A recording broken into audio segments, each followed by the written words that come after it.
Welcome to the deep dive.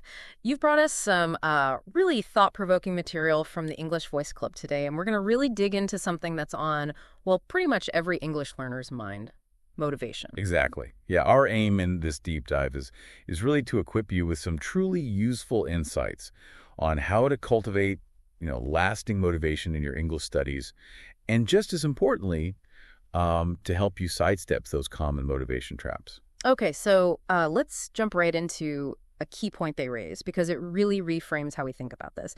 Motivation isn't like flipping a switch. It's not something you can just decide to have on demand. That's right. The source material emphasizes that motivation is more of an outcome. It grows from your broader life goals, what genuinely matters to you, the environment you're immersed in, and, well, your overall way of life. You can't simply command motivation, but you absolutely can influence the conditions that allow it to flourish. Think of deep motivation like a deeply rooted tree. Surface enthusiasm might be like a quickly growing weed, impressive at first but easily pulled out, Deep motivation, on the other hand, requires consistent watering, small, regular efforts aligned with your core values for learning English. That's a great way to put it. It takes us to this idea of deep versus fake motivation. We all know that feeling, right? That surge of enthusiasm, maybe at the start of the year, signing up for all sorts of things, only for it to fizzle out pretty quickly. That's what they're calling Fake motivation, yeah.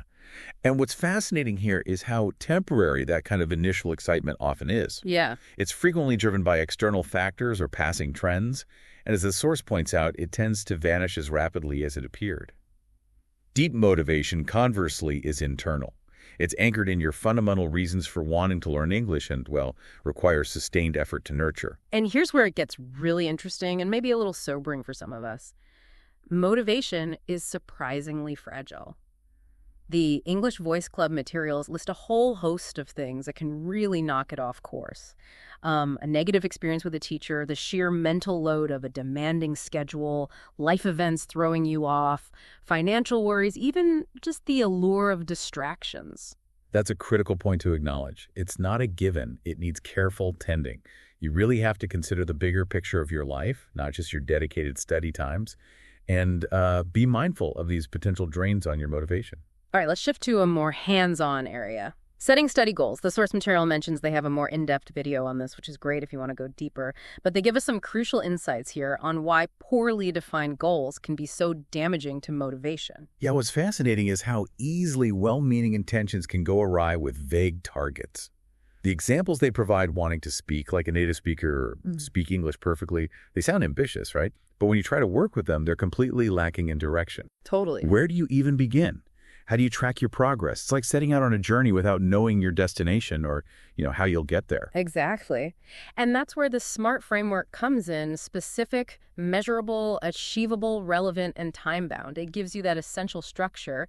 But they also share another valuable piece of advice, something that wasn't even in their detailed SMART goals video, which I found really insightful. Yes.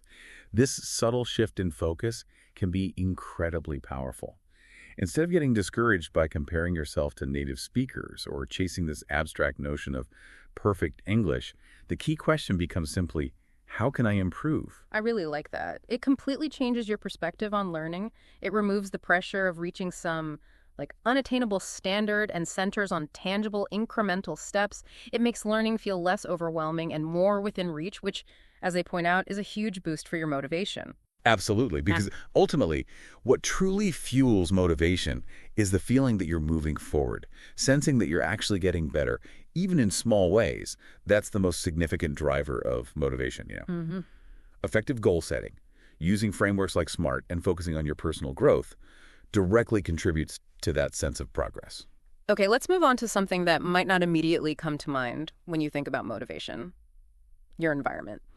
And they define environment quite broadly here. It's not just your study space. It's like everything that surrounds you in your daily life. What's crucial to recognize is the subtle yet profound impact of your surroundings. This includes where you live, your workplace, the people you interact with every day, even how you choose to spend your leisure time. All of these elements matter. They can either support or undermine your motivation to learn English. To really illustrate this, they give us these two hypothetical examples, Sam in Amsterdam and Alex in Taipei. Let's take a moment to look at their situations.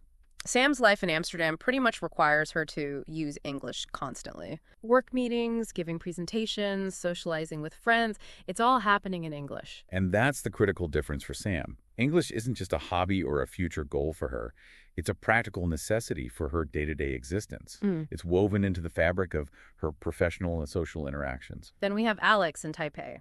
He has the desire to improve. He's even attending English classes, but his everyday life is mainly conducted in Mandarin and Taiwanese.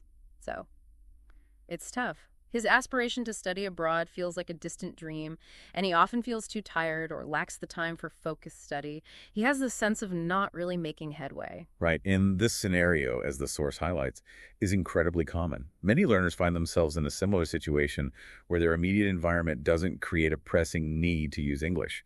The desire is there, but the practical imperative isn't immediate. So the question for you listening is, do you see more of yourself in Sam, where English is an essential daily tool, or in Alex, where it's something you're trying to integrate into a life that doesn't inherently demand it? And I suspect many will unfortunately relate to Alex's frustrations. And this is where a potentially uncomfortable truth emerges. If your environment doesn't naturally create a genuine need for English, building and maintaining motivation becomes a significantly tougher challenge. Future aspirations, while important, often aren't enough to consistently drive effort in the present. They make this really important connection between feeling too busy or too tired and motivation. It's often less about a genuine lack of time or energy and more about English learning not being a high enough priority because that immediate compelling need isn't there. Exactly. When something truly matters to us in the present, we tend to find ways to make time and allocate energy. The feeling of being too busy can often mask a lack of a strong enough reason to prioritize the task at hand. And this can create a negative cycle. A non-English speaking environment limits your motivation, which in turn hinders your progress, further dampening your desire to study. Right. Interestingly, studies in cognitive psychology show that our brains are more motivated to complete tasks we've started. So even a tiny bit of English practice might create a pull to do more, kind of counteracting that feeling of being too tired to even begin. So the major takeaway here is that if your current surroundings don't require you to use English, you need to actively seek out ways to create that need, either now or in the very near future. English needs to transition from being an optional extra to a more central, indispensable part of your life. Think back to Sam. If she had weaknesses in her English communication, she would be compelled to address them because her job and social interactions depend on it. That inherent necessity drives her to find solutions and stay motivated. Which leads to two rather challenging implications for you, the listener. First, they suggest that you might actually need to make changes to your environment. Now, they immediately acknowledge how significant and difficult large-scale changes like relocating or changing careers can be. And that's a crucial point to keep in mind. These aren't trivial decisions. However, the fundamental principle remains. A supportive environment acts as a powerful and consistent source of motivation. But they do offer a starting point. Think small and local. Look for expat groups in your area, social activities where English is the common language, or even small opportunities to use English at work, even if it's just a brief interaction. It's about taking proactive steps within your own, realm of possibilities. What's fascinating here is the emphasis on actively seeking out opportunities. You often can't passively wait for the need to arise. You have to take initiative to create situations where English becomes relevant and necessary in your daily life. This leads directly into their second crucial point, the importance of taking risks. This isn't about being reckless, but about deliberately placing yourself in situations where your English skills will be tested and where there are tangible consequences if you don't perform as well as you'd hoped. The contrast between Sam and Alex is, again, illuminating here. Sam faces real-world repercussions, potential job impact, social isolation if her English isn't up to standard. For Alex, the lack of progress, while undoubtedly discouraging, doesn't carry the same immediate negative weight in his daily life. They provide some excellent examples of what taking risks might look like. Speaking English even when you feel self-conscious, perhaps considering a temporary move to an English-speaking area if feasible, volunteering for presentations at work where you'll need to use English. And the feeling of discomfort is often a necessary part of growth. We often expand our abilities by stepping outside of our comfort zones. By embracing situations where less than perfect English has real-world implications, you cultivate a strong intrinsic motivation to improve. They really emphasize that if your life is currently structured in a way that you don't genuinely need to improve your English, where a lack of progress doesn't actually make your daily life more difficult or limited, then sustained motivation is likely to be an ongoing challenge. And they anticipate the listener's potential hesitations. I can't do that, without either agreeing or disagreeing, but firmly restating that fundamental connection between your environment, the perceived need for English, and the resulting motivation and progress you'll experience. Now, this next concept might seem a little unexpected, but it's incredibly insightful. You need to limit your motivation. It sounds counterintuitive, doesn't it? We spend so much effort trying to build motivation, and now they're suggesting it's always finite. But understanding this inherent limitation is actually the key to more effective learning and ultimately greater satisfaction in your language journey. It's about working with your natural motivational boundaries rather than trying to constantly push against them. They pose these really important questions for self-reflection. How long can you genuinely concentrate on studying before your focus starts to drift? How consistently can you maintain a daily study habit? How much time can you comfortably spend in English conversations before you begin to feel mentally fatigued? And the crucial insight here is that these limits are a natural part of how our brains work, and they'll vary from person to person. Trying to force yourself to study beyond these natural points of diminishing return often becomes counterproductive. Because, as they explain, that feeling of boredom or mental fatigue isn't necessarily a sign of laziness. It's often your brain signaling that it doesn't perceive the current activity as important enough to continue investing significant energy in. Exactly. Motivation isn't an unlimited resource that you can simply summon through willpower. You have a finite amount to allocate, and it's far more effective to use it strategically and mindfully. I really appreciated their call for self-compassion on this point. It's okay to feel bored, and it's important to acknowledge your limits without being overly critical of yourself. And this directly ties back to the importance of goal setting and prioritizing your study activities. Knowing your approximate motivational limits, for example, if you find you can focus intensely for about 30 minutes, allows you to tailor your study sessions to fit within that optimal window and to choose the most impactful activities for that time. They also touch on the common mistake of overestimating our initial motivation and setting wildly ambitious study schedules, promising ourselves hours of study every single day. And then, quite predictably, many people give up because they simply can't sustain that level of commitment with their available motivation.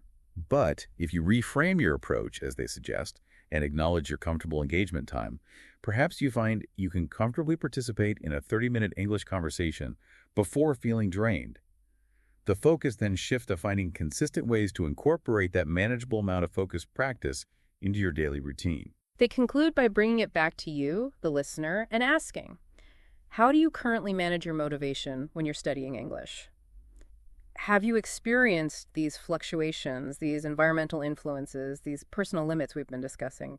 It's definitely something to think about. Absolutely. It encourages a deeper level of self-awareness regarding your own personal landscape of motivation. Well, that brings us to the end of this deep dive into the complex world of motivation in English learning, all thanks to the valuable insights from the English Voice Club material you shared with us. We've covered a significant amount today. Just to briefly recap the key takeaways. Remember that motivation isn't a magic switch. It's an outcome that's significantly influenced by your life and goals. Cultivating deep motivation takes consistent effort over time, and your surrounding environment plays a crucial role in creating a genuine need for English. Taking calculated risks can be a powerful way to generate necessary motivation by introducing real-world consequences. And understanding your own motivational limits is essential for setting realistic goals and sustaining your learning journey. And on that note, here's a final thought to really consider. Think about the single, smallest adjustment you could realistically make to your daily environment that would subtly require you to use or improve your English in some small but consistent way. What might that be? And what tiny step could you take today to put that into action? Thanks for exploring this deep dive with us.